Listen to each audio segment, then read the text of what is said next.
Mr. Speaker. Mr. Speaker. Thank you very much, Mr. President. Mr. Speaker. Thanks, Mr. Speaker.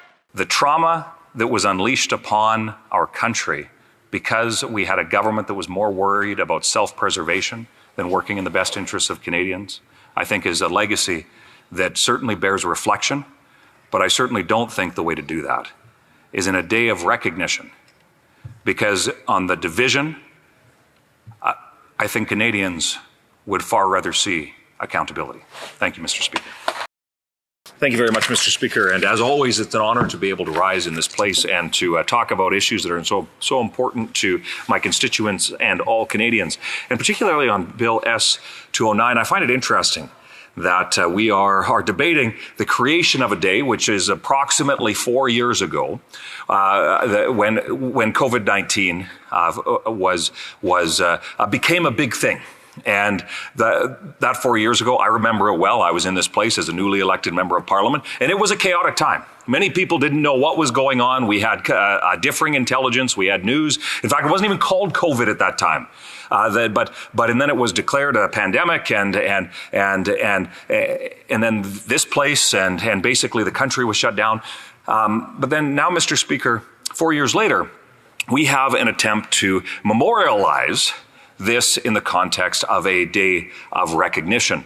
But Mr. Speaker, what I think is interesting, and I would suggest very troubling, is that we have a effort by a member of the Liberal Party to bring forward this Pandemic Day Act, sponsored on our side in the House of Commons, put forward by a senator. But what I think needs to be said very, very clearly is how impactful COVID was, and not just the virus that had unquestionably a significant impact on so many lives. But Mr. Speaker, as I've reflected back, and because the debate of this bill was bumped back a couple of weeks, I've had additional time to consider it. What I find very troubling is, as I look back, how the mismanagement, the efforts of the Liberals the Liberals in particular, to squash and disregard the rights and freedoms of Canadians. The division that took place, I think of the 2021 election. In fact, I was reflecting on this the other day, how unbelievably divisive that election was, when literally in this place, 2 months before the Prime Minister went to Rideau Hall to call an election, he promised that he wouldn't, and used vaccinations, something again he promised that he would never force Canadians to get vaccinated, and then he used that as a political weapon to divide Canadians against each other, splitting families apart, churches, organizations, communities, and for what? The purposes and pursuit of power.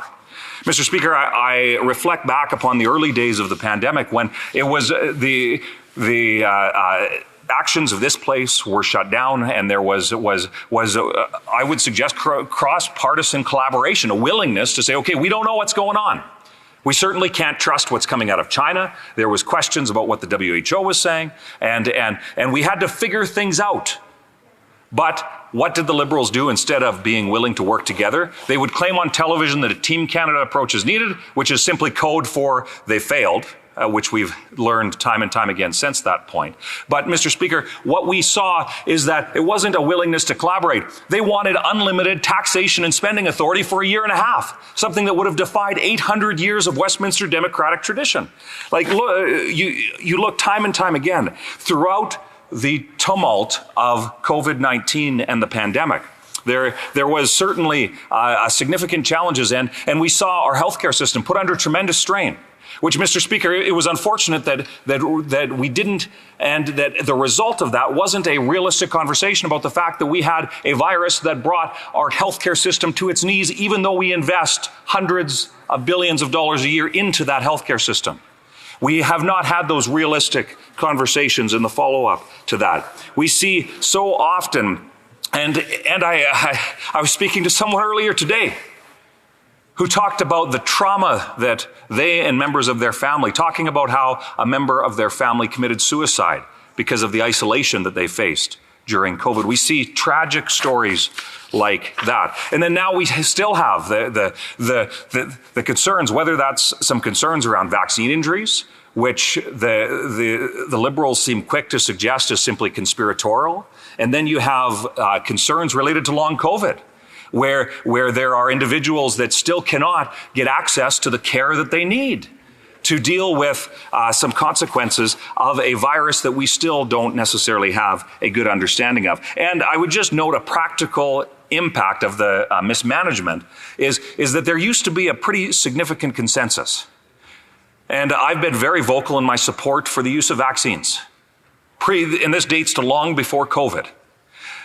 But Mr. Speaker, because of the Liberals' intentional dividing of Canadians, we see that there is greater vaccine hesitancy today than there was only a few years ago. And then, of course, we saw, and I happen to be on the ethics committee, of which I have the opportunity to serve on in this parliament as well. But we saw that when there was dollars expended, when Liberals spend money, along with that money comes scandal.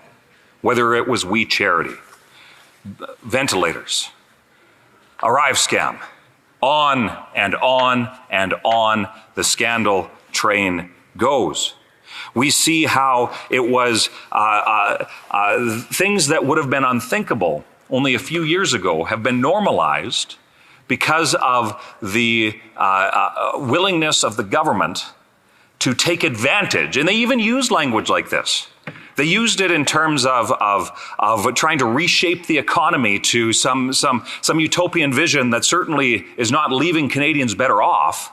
So it's the furthest thing from a utopia, but that's the language to which they use. So Mr. Speaker, in the few minutes that I have left, I would simply suggest this.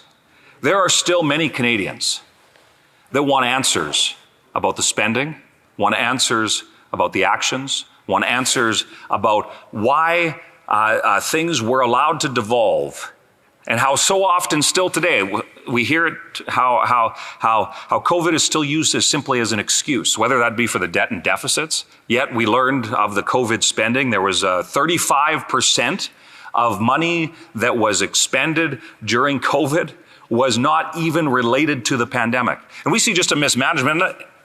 And I would share this with you, Mr. Speaker. And it's when it comes to the national response, especially in the early days of the pandemic, the economic inefficiencies to which the government managed programs is astounding. They were unwilling to work with industry, but instead they would both encourage sectors of the economy to lay people off, to which they would subsidize them being laid off, and then they would subsidize those businesses to continue to keep their doors open. Talk about inefficiencies, and no wonder we have such a productivity gap that is existing today. So, Mr. Speaker, 4 years ago, I believe it was March 11th, and I remember that briefing that took place. And the irony, it was interesting because you had a couple hundred people packed into a committee room that had been set up in a theater style in the Wellington building, where you had health officials that basically said, we don't know what's going on. But you see how in times of crisis, the virtue of leadership shows up. And in that regard, Canada was left lacking. We saw, instead of bringing a country together, we saw a prime minister that attempted to enrich himself and his friends. We saw a government that, instead of trying to collaborate, tried to consolidate and bring forward more authority upon themselves. So do we need a day to acknowledge the trauma that so many are faced? And I still hear from people that that have had broken relationships, broken family members, loss of loved ones, on all sides of each debate, whether it's for vaccines, against vaccines, for lockdowns, against lockdowns, whether it be for support for action on COVID, taking it seriously, and those who don't. The trauma that was unleashed upon our country because we had a government that was more worried about self-preservation than working in the best interests of Canadians, I think is a legacy that certainly bears reflection, but I certainly don't think the way to do that is in a day of recognition Because on the division, I think Canadians would far rather see accountability. Thank you, Mr. Speaker. Continuing debate.